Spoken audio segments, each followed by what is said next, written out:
तो बच्चों, स्वागत है आपका मेरे यूट्यूब चैनल में। मैं पढ़ा रहा हूँ क्लास 12 की हिस्ट्री भाग पहला, जो है प्राचीन भारत। इसमें हम 600 ईस्वी पूर्व से लेकर 600 ईस्वी तक जितने भी परिवर्तन हुए उसके बारे में इसमें जानकारी दे रखी है। हमने पहला पार्ट कंप्लीट कर लिया है, जिसका नाम था ईंट मन के और अस्थियाँ। उसके हमने प्रमुख क्वेश्चन भी देख लिए। फिर हमने दूसरा चैप्टर शुरू किया और उसे भी पूरा कर लिया, जिसका नाम था राजा, किसान और नगर। उसमें हमने महाजनपद के बारे में बात की और मगध के बारे में बात की। हमने उसके भी महत्वपूर्ण क्वेश्चन देखे। आज हम शुरू करेंगे चैप्टर 3, जो है बंधुत्व, जाति तथा वर्ग, आरंभिक समाज। इसमें हम प्रमुखतः समाज के लोगों के बारे में बात करेंगे। इससे पहले सेकंड चैप्टर में हमने राज्यों के बारे में बात की। जैसे आपने देखा होगा, राज्य यानी सरकार, और उसके नीचे आते हैं समाज। समाज में होते हैं समूह, समूह में होते हैं लोग, और लोगों से ही बनता है एक समाज, जैसे कि आपको पता होगा। उसी तरीके से 600 ईस्वी पूर्व से लेकर 600 ईस्वी तक, इस अवधि के दौरान भारत में आर्थिक एवं राजनीतिक जीवन में कई परिवर्तन हुए। जैसे कि आपने देखा, राजनीतिक तौर पर लेता हूँ मैं पहले। राजनीतिक तौर पे आपने जैसे देखा, मौर्य साम्राज्य की नींव रखी गई उत्तर वैदिक काल में। फिर उसके बाद कई छोटे छोटे समूह बने, जैसे शुंग आए, पांड्य आए, चोल आए। ये कई सारे वे छोटे छोटे, मगर दक्षिण की तरफ ये इनका उद्भव होता गया। राजनीतिक तौर पर आर्थिक यानी लोगों ने अपने व्यवसायिक यानी कामों में परिवर्तन करने लगे। पहले मुख्यतः कृषि पर ही नियंत्रण, मतलब कृषि ही करते थे। फिर उन्होंने धीरे धीरे कर अपने व्यवसाय में परिवर्तन लेकर आए और कई प्रकार के उन्होंने आर्थिक गतिविधियां और राजनीतिक गतिविधियों में परिवर्तन होता देखा। यही जो मैंने आपको आर्थिक बताया, यही है सेकंड पॉइंट हमारा बनता है। कृषि के विस्तार के साथ साथ एक नया परिवर्तन होने लगा, यानी कृषि का विस्तार किया और उसी में एक नया परिवर्तन किया इन्होंने। इस परिवर्तन को हम देख चुके हैं पहले ही सेकंड चैप्टर में, कैसे उन्होंने फाल का यूज़ किया जिससे कि वे अधिकतम फसल उगा सकें। और पत्थर, जैसे पत्थर आ जाते थे तो वो उस फाल से लकड़ी होती थी तो लकड़ी टूट जाती थी, और लोहे के फाल से वो बिल्कुल भेद देती थी पूरी मिट्टी को। विभिन्न शिल्प और विशिष्ट सामाजिक समूह का उद्भव होने लगा, यानी अलग अलग लोग आने लगे, लोगों को अलग अलग काम मिलने लगा। जैसे मैंने आपको बताया, आर्थिक अपने व्यवसाय में परिवर्तन करने लगे, यानी कृषि पर वे निर्भर ना रहकर उन्होंने अलग अलग तरीके के काम ढूंढने लगे। शिल्पकार बन गए, जैसे कि सोनार का काम करने लगे, कोल्हा, जैसे कि हमने देखा वह बनाते थे, हल बनाने का काम करने लगा कोई व्यक्ति। अनेक प्रकार के काम होने लगे, जैसे कोई वो कुम्हार का काम करने लगा। इस तरीके के भिन्न समूह भी बनने लगे, जैसे कि एक जगह पर कुम्हार ही कुम्हार लेने लगे, जैसे जहाँ मिट्टी के बर्तन बनाए जाते थे। कहीं कृषि के बीजों का उत्पादन करने लगे लोग। तो इस तरीके से हमने देखा कि समाज में समूह का भी उद्भव देखने को मिला, और हमने विभिन्न व्यवसायों का भी उद्भव देखा। इसमें धन के असमान वितरण के परिणाम स्वरूप सामाजिक असमानताएं बढ़ने लगी। यानी जैसे कि मैं आपको लास्ट चैप्टर में मैंने आपको लास्ट में ही बताया था, क्योंकि मुझे पता था मुझे इस चैप्टर से कनेक्ट करना पड़ेगा। उसमें मैंने आपको बताया था कि भूमिहीन किसान और एक जमींदार अपने पास अधिकतम लाभ रखता था, और एक भूमिहीन किसान को केवल 2 वक्त की रोटी लायक ही पैसे देता था, जिससे आर्थिक और सामाजिक असमानताएं बढ़ने लगी। अब इसमें हम महाभारत देखा है मैंने यहाँ पर। महाभारत के बारे में क्यों पढ़ रहे हैं? आपने देखा कि आप जब 3rd चैप्टर खोलोगे तो उसके नीचे पे लिख रखा है पार्ट 3 बंधुत्व, जाति और वर्ग।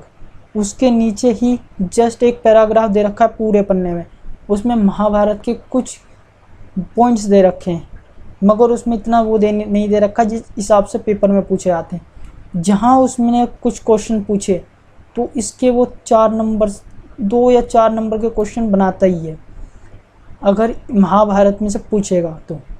महाभारत हिंदुओं का एक प्रमुख काव्य ग्रंथ है। ये प्रत्येक व्यक्ति को पता है कि वो एक काव्य ग्रंथ है, वो भी सबसे महत्वपूर्ण ग्रंथ,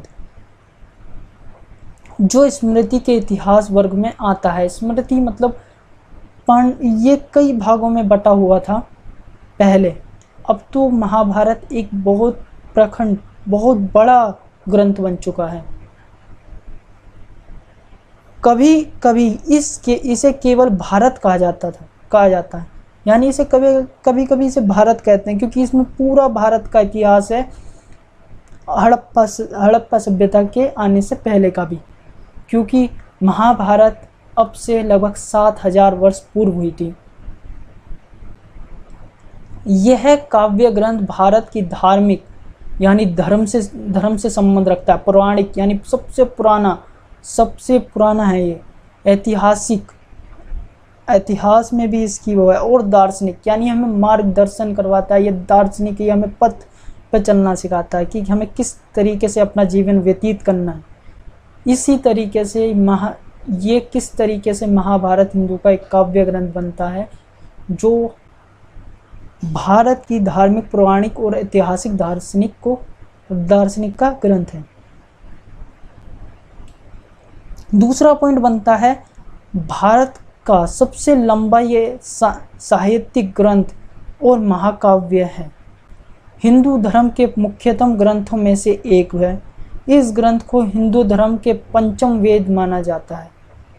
ये सब आपको पता है। ये जो भी मैंने पॉइंट लिखवा रखे हैं ये आपको सिर्फ सुनने, अगर आपको इम्पोर्टेंट लगे तो आप लिख भी सकते हो। मैं आपको बता दूंगा क्या इम्पोर्टेंट है, बहुत में इम्पोर्टेंट क्या है। इतिहासकारों का मानना है कि वेद व्यास द्वारा लिखा गया था, लेकिन अधिकांश इतिहासकारों का मानना है कि ये कई लेखकों की रचना है। क्योंकि इसकी मैं आपको एक अंदाज़ा बता देता हूँ। इसकी पांडुलिपियाँ, एक एग्जाम्पल के तौर पे बता रहा हूँ, कश्मीर से कन्याकुमारी तक, मतलब इतनी दूर पे भी इसकी वे मिली हैं पांडुलिपियाँ। तो देखिए एक व्यक्ति इतनी दूर कैसे कर सकता था सफ़र।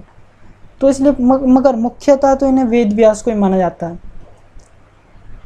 इसमें श्लोकों की संख्या 8800 थी और बाद में छंद की संख्या बढ़कर 1 लाख हो गई। अब हम करते हैं बात महाभारत की विशिष्टता यानी विशेषता। इतिहासकार जांचते हैं कि क्या ग्रंथ प्राकृत, पाली या सांस्कृतिक भाषा में लिखे गए थे। वे उन लेखकों के बारे में जानने की कोशिश करते हैं जिनके दृष्टिकोण और विचारों ने पाठ को आकार दिया। ये भी वही बात है जो मैं आपको पहले बता चुका हूँ। इस भाषाओं को किस उसमें लिखा गया, मुख्यतः से माना जाता है ये संस्कृत भाषा में लिखा गया है, मगर इसमें हमें प्राकृतिक भाषा और पाली भाषा का भी देखने को मिलता है। और इसके द्वारा इतिहासकार ये परखना चाहते हैं कि उनके दृष्टिकोण किस तरीके से थे, उनके विचार किस तरीके से थे। वे जनता के विचारों को देखते थे या नहीं देखते थे, या केवल वे राजाओं के कहने पर और अपने विचार ही रखते थे। इसमें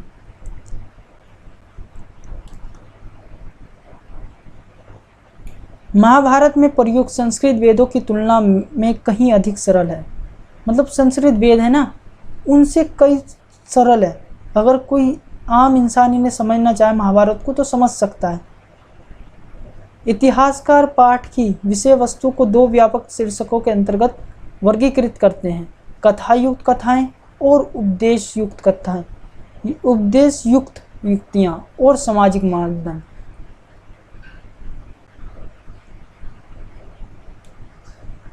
महाभारत को कई चरणों में लिखा गया।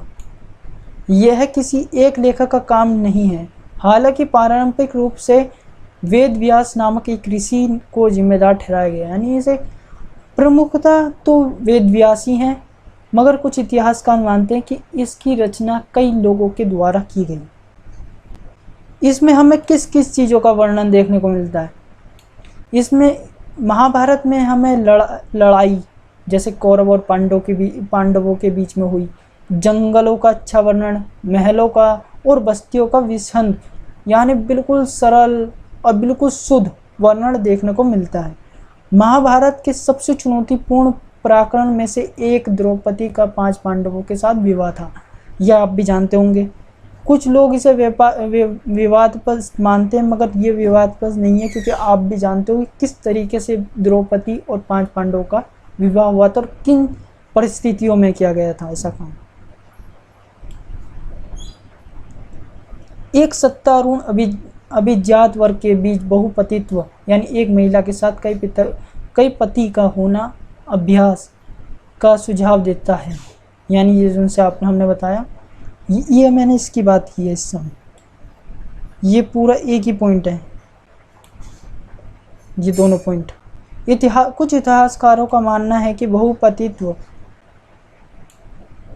ब्राह्मणी दृष्टिकोण से अक्षिणीय है, लेकिन युद्ध के समय में महिलाओं की कमी के कारण यह हिमालय क्षेत्र में प्रचलित था।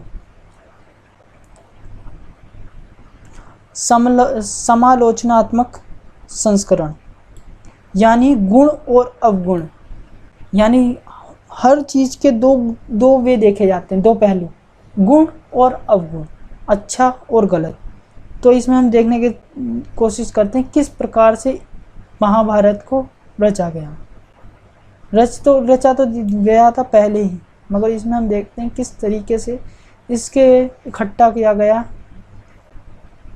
इसके जितने भी पांडुलिपियों को तो किस प्रकार इकट्ठा करा गया। 1919 में संस्कृत भाषा के विद्वान V.S. सुखथंकर थे, जिनके नेतृत्व में एक महत्वाकांक्षी परियोजना की शुरुआत की गई। ये सिंपल है।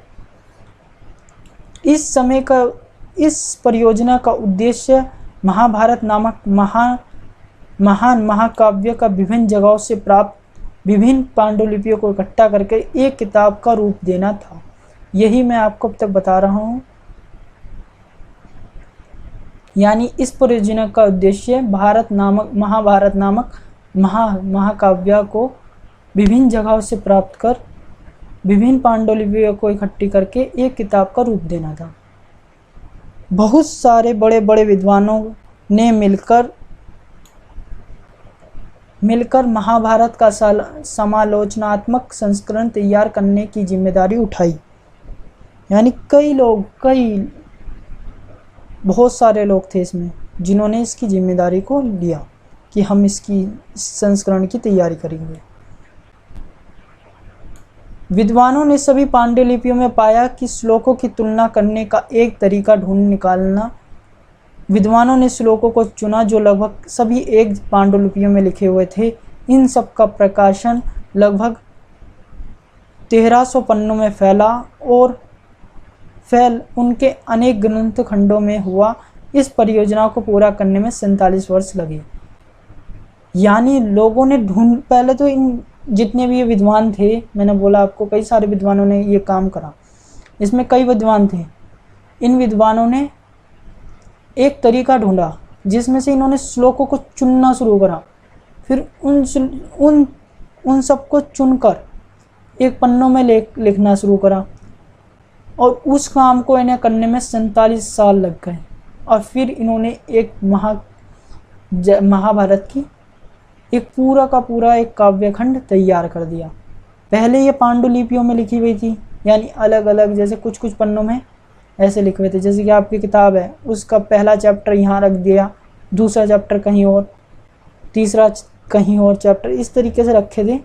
फिर बाद में इकट्ठा करके उन्हें एंशिएंट की बुक बना दी, जैसे कि आप जानते हो। अब पढ़ते हैं हम महाभारत की बात यहाँ तक की होती है। फिर इसके बाद होती है बंधुत्व एवं विवाह, यानी हार्मनी एंड मैरिज, भाईचारा और शादी किस तरीके का था वहाँ पर। अब मैं आपको परिवार के बारे में एक नॉर्मल सी बातें बताता हूँ, किस तरीके से उस समय के परिवार थे। परिवार, एक ही परिवार के लोग भोजन मिल बांट के करते थे, नॉर्मल बात है। परिवार के लोग साधनों का प्रयोग मिल बांट कर करते थे, उस समय की बात कर रहे हैं हम। परिवार के सभी सदस्य एक साथ रहते थे एक साथ मिलजुल कर पूजा पाठ करते थे। कुछ समाजों में चचेरे और मौसेरे भाई बहनों को भी खून का रिश्ता माना जाता था। यह है परिवार की बात। पहले हमने करी भोजन करते थे, फिर साधनों का उपयोग करते थे, पूजा पाठ भी एक साथ करते थे। और कुछ समाजों में पाया गया है कि चचेरे मौसेरे भाई का खून का रिश्ता माना जाता था। ये की हमने बंधुत्व की बात। पितृवंशिकता व्यवस्था। पितृवंशिकता होती है पैट्रोमोनिज्म, यानी पिता की मृत्यु के बाद पिता की सारी संपत्ति और ज़मीन जायदाद उसके बेटे के हाथ में दे दी जाती है। इसी प्रकार से राजा की मृत्यु के बाद राजा का सिंहासन उसके पुत्र को सौंप दिया जाता है। यही है पितृवंशिकता।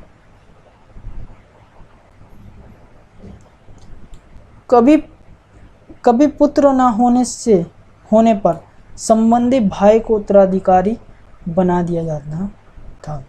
यानी जैसे कि किसी का वो ना हो, क्या नाम है, बेटा ना हो, तो उसके यानी जैसे कि उसका बड़ा भाई होगा तो वो अपने उसके बड़े भाई को बना दिया जाएगा। अगर उसका छोटा भाई होगा तो उसके छोटे भाई को, जो राजा था। इस तरीके से उसके संबंधी।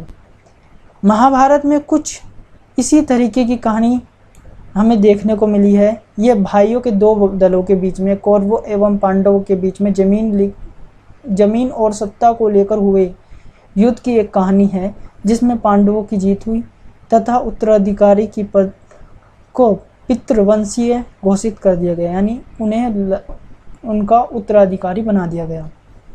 पांडवों को, कौरवों की हार हो गई थी इसमें।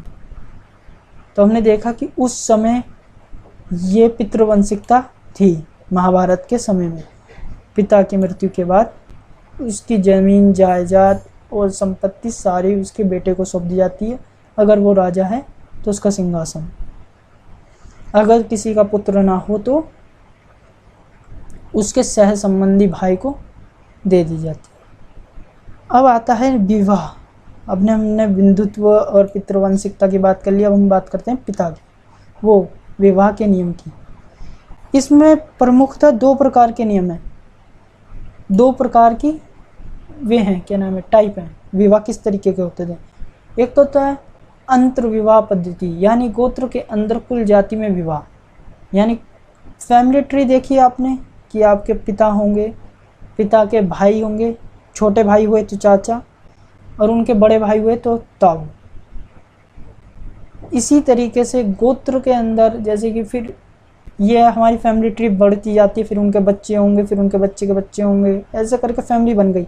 तो ये गोत्र बन गया, एक समूह बन गया, खून का रिश्ता इस तरीके से बन गया। तो इसके अंदर शादी, कुछ समूह में शादी कर लेते थे जिन्हें कहते थे गोत्र के अंदर कुल जाति में विवाह, यानी अंतर विवाह। अब एक होता था बाहरी विवाह पद्धति, ये गोत्र के बाहर के जाति में होती थी, यानी इन्हें बाहर किया जाता था। यानी एक फैमिली ट्री में ये नहीं कर सकते थे, इन्हें दूसरा ढूंढना पड़ता था, दूसरे उसमें जाकर। पितृवंशीय समाज में पुत्र को बहुत महत्व दिया जाता था। पुत्री को एक अलग नज़रिए से देखा जाता था। पुत्री का विवाह गोत्र से बाहर किया जाता था तथा कन्यादान पिता का अहम कर्तव्य माना जाता था। यह आपको इम्पोर्टेंट लगा के रखना है, ये वाला पॉइंट।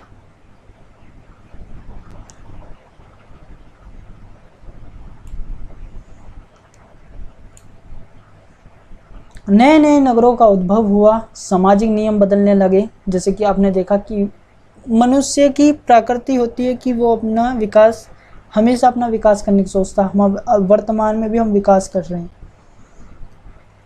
तो नियम बदलने लगे। जैसे जैसे हम देखते हैं कि मनुष्य अपने नियम अपने समय के साथ बदलता रहता है। आप होंगे अब 11वीं क्लास में थे, मगर अब 12वीं में आ गए तो आपने अपने नियमों में बदलाव किए होंगे कुछ।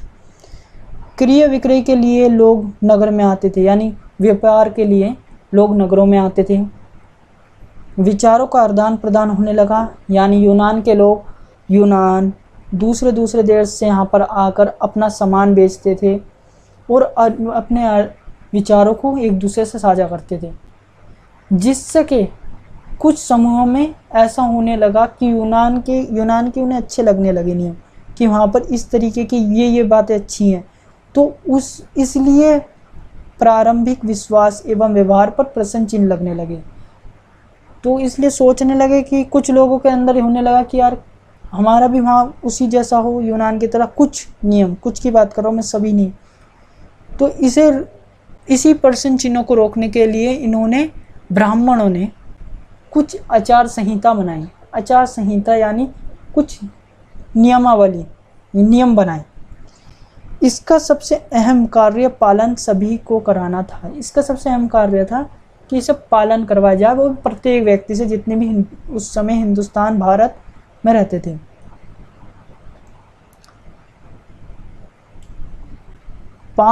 ईस्वी पूर्व में इन मानदंडों का संकलन धर्मसूत्र धर्मशास्त्र ग्रंथों में हुआ, यानी उन्हें धर्मों के ग्रंथों में लिख दिया गया 500 ईसा पूर्व में।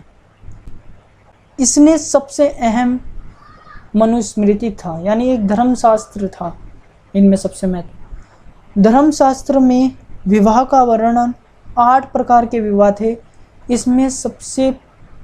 जिसमें प्रथम 4 सबसे उत्तम थे, यानी जो सबसे इम्पोर्टेंट थे वे 4 थे, बाकी के 4 थोड़े जो करना चाहे कर सकता था, लेकिन 4 सबसे ज़्यादा इम्पोर्टेंट थे। ये 2 पॉइंट हमारे यहाँ पर ये विवाह का हो जाता है पूरा, कि विवाह किस तरीके से थे, विवाह के नियम। अब बच्चों बस मैं आपको आज यहाँ तक ही पढ़ाऊँगा, क्योंकि टाइम हो चुका है, 21 मिनट की वीडियो हो चुकी है, वरना आप ज़्यादा बोर हो जाओगे। तो आपको अब क्या करना है, आपको इस चैप्टर के नियम नोट्स बनाने। नोट्स में आपको लिखने हैं, सबसे पहले आपको विवाह के नियम, ये इम्पोर्टेंट है।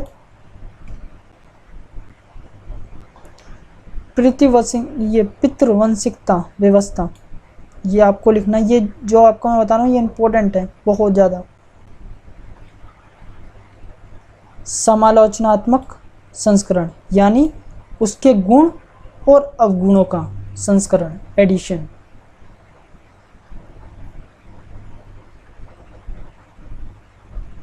महाभारत की विशिष्टता, ये आप देखना चाहो तो देख सकते हैं।